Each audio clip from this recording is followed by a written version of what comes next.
captain here at the Struthers Police Department. Okay. Chief? I prepared a little thing just so I can remember. The Struthers Police Department has made an arrest in the shooting that occurred at 111 Perry this morning. With the cooperation of our city prosecutor, John Zamoyda, the State of Ohio Bureau of Criminal Investigation, U.S. Marshal Service, the Mahoning Valley Homicide Task Force, the Youngstown Police Department, and the Campbell Police Department. We have arrested Kimani Devonte Bryant in connection with the aggravated murder of Rowan Sweeney. At approximately 8 p.m. this evening, Kimani Bryant voluntarily turned himself into the U.S. Marshal Service. Once he did that, they transported him to our police station, where he was briefly questioned by our officers. He was booked and processed, and then transported to the Mahoning County Jail. So that's where he is now. Yes. Okay. Can you spell his first and last name, please? I can give you a copy of this That'd be good. if you want. Yeah. Okay. Kimani Bryant? Yes. Okay.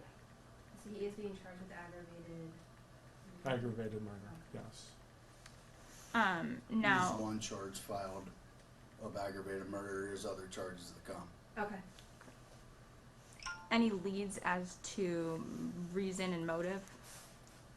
Well, right now we're gonna hold that. We're gonna reserve not to comment about that. There are still a few circumstances out there that we have to look into, and in the name, for justice, it has to be done complete before we're able to give our full side of the story. Gotcha. Does this Mr. Bryant have a history? Mr. Bryant does have criminal history. However, it was held at a municipal level, primarily in Trumbull County, Girard. So he was recently a new resident of the city.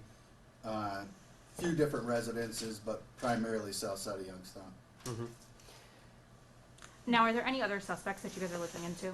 At this time, no. However, like I said, there are a few leads that we have to follow up on. Perhaps that will turn into some other avenue to, follow. But for right now, we're working to really dot the I's and cross the T's and make everything complete investigation. What could the connection be, if he has the history in Trumbull County and some residences there, to committing an act like this in Mahoning County? Are you at liberty to say the connection to these people, to the situation? There is some familiarity to the group. I'm not going to divulge exactly where we're going with this. I will say that there is some relation at neighborhood relations. But for right now, that's about it. Do you guys have any updates on the conditions of the victims who are in the hospital? Last we heard, the 2 females are scheduled for surgery tomorrow. One of the men is on a ventilator. That's the last report we got, and on life support, and the other is in stable but serious condition.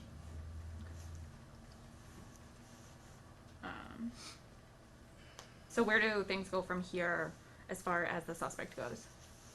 As far as the suspect goes, he is in the county jail as we speak right now. He will be arraigned in Struthers Court, and that arraignment will probably take place on Friday. Until then, we had a brief conversation. He opted to remain silent towards the end of it.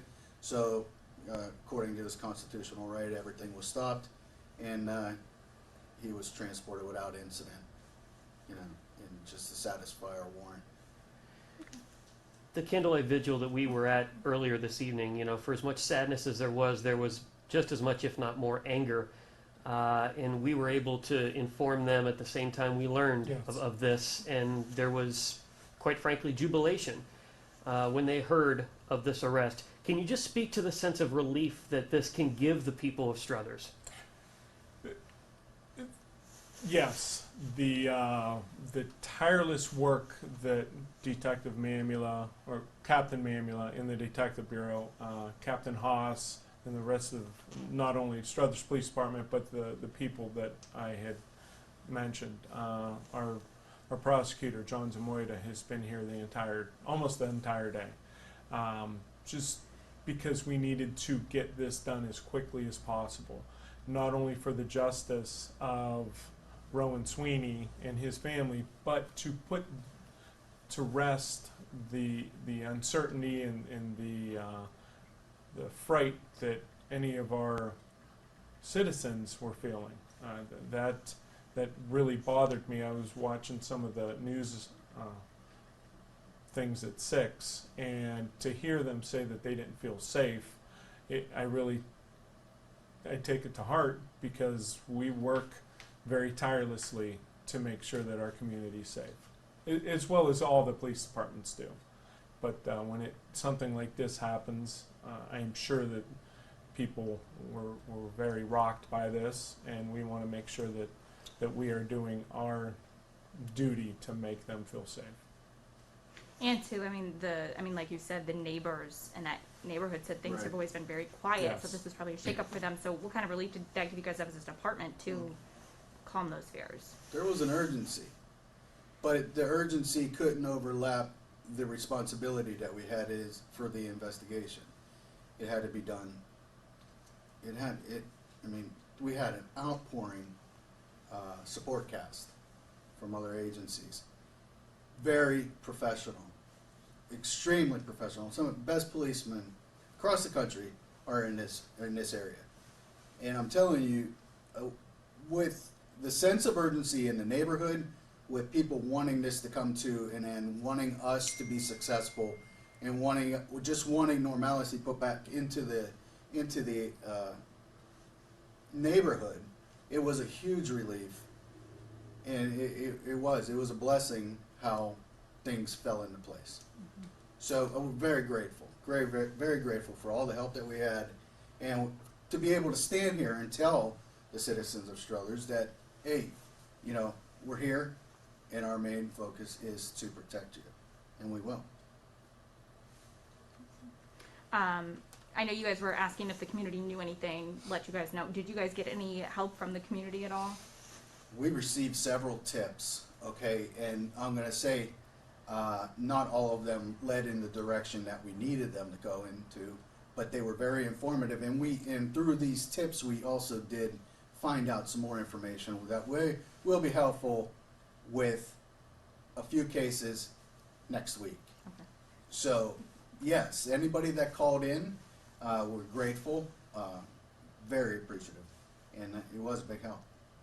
Awesome. Is there anything else you guys could say that right now, as far as it goes, that we missed? I'm very proud of our police department. The guys on night turn, excellent job, first responding to the house, clearing the house, fire department, ambulance service, they jumped right in there and they did their job. It was so orchestrated. It was complete chaos the way they explained it, but it was orchestrated. And everybody did their job, it all came together, and we're at a satisfactory point right now. So you had these tips, you had this information, and he turned himself in. Can you point to one specific thing that really broke this and allowed this to play out the way it did? No, I'm going to choose not to say anything right yet, Understood. because we have a few open aspects that have to be sealed shut before I entertain any of that. And I'm assuming you guys talked to the boy's father this evening when Yes. he has to be relieved as well. I'm Yeah. sure. I just from his reaction when it was announced, absolutely. As much as it could have been. So, yeah, we're happy. All right. Do you guys have anything else? Ashley? No, that's every question I wanted to ask. Okay. So, And, thank you guys. and to piggyback on what Captain Mamula was saying about how well orchestrated everything was, I know I sent out the 911 call, and if you get a chance to review it, please pay attention to not only our dispatcher, but the dispatcher from Boardman. She kind of took the lead. She stayed with the call, and it worked seamlessly. And that's what the whole 911 system is all about. Boardman received the cell phone call and transferred it to us. She stayed on, and she was able to get information from the caller, who was also one of the victims, and our dispatcher was able to make the calls on the radio to the responding police to call the fire department to get them started. It was chaotic. It was kind of scary. They complemented each other very Yes. well. And they had never met, Yeah. but they worked so well together. At the end, I know it goes to another 911 call that we had received, but soon as the officers showed up, you can hear both dispatchers, their hearts started beating even more, and they started breathing, and it was pretty amazing what they did. So I contacted both of them and said what an amazing job they did, because it was a scary situation for them. So just to piggyback on what he said, yeah, from start to finish, everything has gone so well because of the way we train and the way that we cooperate with each other. We couldn't do this without the help of other county agencies, the prosecutor, and especially BCI. I mean, they're a godsend to us. So Seems like a lot of cases around here have to orchestrate within multiple agencies. Yes. And that's kind of what makes, Small departments makes it like work. that, you know, Yeah. we don't have the resources for a crime scene unit. We don't have the resources for individuals, so you gotta basically become a jack of all trades sometimes, and you have to know a little bit about everything, but that's when we rely on our friends from other departments that are a lot versed in a lot of things better than we are, where we complement in a different way. I'm good. You guys good? Awesome. I'm good. Thank you. Hold on a second. I just have to get that off before. And I'll get you